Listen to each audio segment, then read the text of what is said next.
वहीं एक और बड़ी खबर आपको बता दें, उमेश पाल हत्याकांड में बड़ा खुलासा। अतीक के बेटे असद को लेकर खुलासा हुआ। हत्याकांड में असद की सीधे तौर पर शामिल होने की योजना नहीं थी।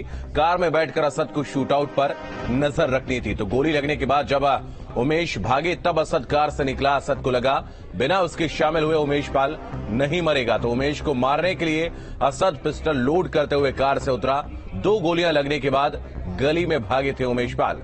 तो गली में असद के बाद उसके गुर्गे भी दाखिल हुए। पहली गोली उस्मान और दूसरी गोली गुलाम ने मारी थी। तो सीसीटीवी में यह पूरा घटनाक्रम कैद हुआ था।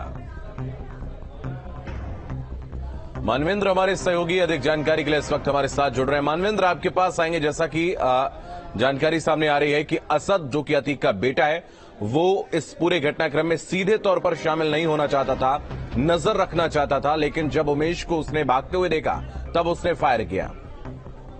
जी बिल्कुल, जो पुलिस के सूत्र हैं हमारे बता रहे हैं कि सीधे शामिल होने की योजना नहीं थी असद की, और असद को मॉनिटर करना था खाली पूरे घटनाक्रम को, शूटआउट को।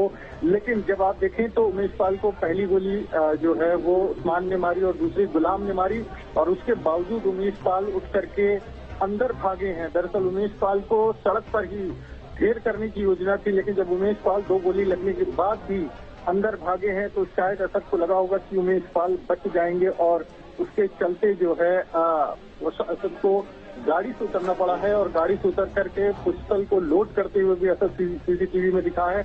और उसके बाद जब वो अंदर गली में घुसा है तो उसके पीछे शूटर्स भी दाखिल हुए हैं। फिर गली में उमेश पाल को मारा गया है कई गोलियां, और उमेश पाल के साथ पीछे अंदर गए सिपाही को भी मारा गया है, ढेर किया गया है। तो इस पूरे मामले में एक तरह से कह सकते हैं कि अगर ये जो योजना थी उसमें जो शूटर्स फ्रंटलाइन शूटर्स दिखाई दे रहे हैं जो पहले गोली चला रहे हैं, उनकी ये योजना थी कि वो सड़क पर ही उमेश पाल को ढेर कर देंगे। लेकिन जब गोली लगने के बाद उमेश पाल अंदर भागा है तो इस पूरा जो शूटआउट की कमान असद के पास थी।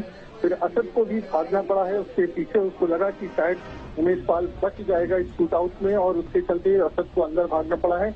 वो शूटर्स के पीछे अंदर उमेश पाल के पीछे अंदर भागा और अंदर जाके असद ने गोलियां मारी है। उसके बाद उमेश पाल की मौत हुई है। तो ये एक बहुत बड़ा इस पूरे घटनाक्रम से जुड़ा एक बड़ा खुलासा हुआ है। पुलिस के सूत्र बता रहे हैं कि सीसीटीवी देखें तो असद गाड़ी से देर में उतरा, और जब उमेश पाल अंदर की तरफ भागे हैं तब उसने गाड़ी से उतरा। और सबसे बड़ी बात यह है कि अगर शूटआउट में शामिल था उसने सड़क पर अपनी पिस्टल क्यों लोड करी गाड़ी से उतरने के बाद, क्योंकि जो दूसरे शूटर थे वो पिस्टल लोड करते हुए नहीं दिखाई दे रहे हैं। वो दुकान में खड़े हैं, तमाम जगह पहले से खड़े हैं, लेकिन उनकी पिस्टल जो है वो लोड है और वो दनादन गोलियां चलाना शुरू कर देते हैं।